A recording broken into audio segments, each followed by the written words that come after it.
বসো। আমি তোদেরকে একটি কথা বলবো বলবো বলে বলা হয় না। কি কথা বাবা? আমি তোদেরকে আলাদা বাড়ি করে দিয়ে যেতে চাই। আপনার সিদ্ধান্তের কথাটি পরে জানাই। ঠিক আছে।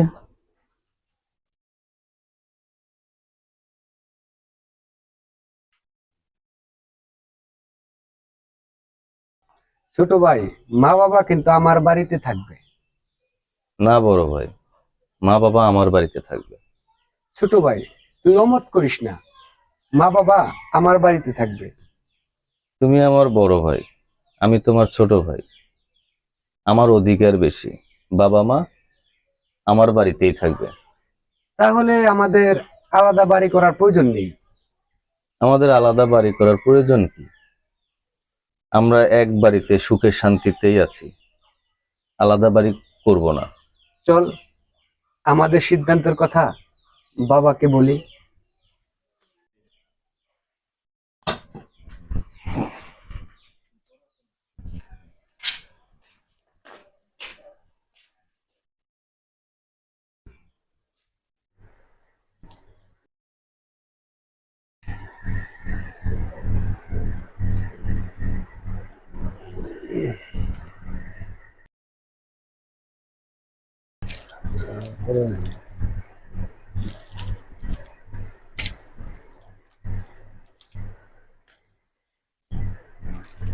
বাবা, দেশে জনসংখ্যা যেভাবে বৃদ্ধি পাচ্ছে, ফসলি জমি ভরাট করে মানুষ বাড়িঘর করছে, এতে ফসলি জমি কমে যাচ্ছে। এমনিতেই দেশে খাদ্যের সংকট, বিদেশ থেকে খাদ্য আমদানি করতে হয়। ফসলি জমি ভরাট করে আমাদের আলাদা বাড়ি করাটা ঠিক হবে না। আমরা দুই ভাই এক বাড়িতেই থাকতে চাই। আমি তোদের কথা সব শুনেছি।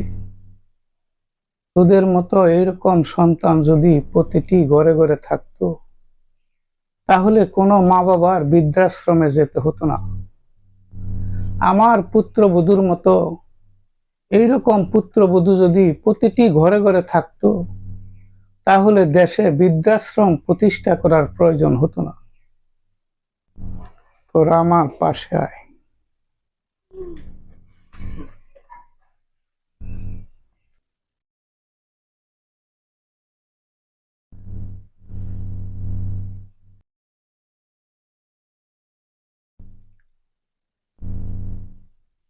তোদের মতো এইরকম সন্তান যেন প্রতিটি ঘরে ঘরে জন্ম হয়।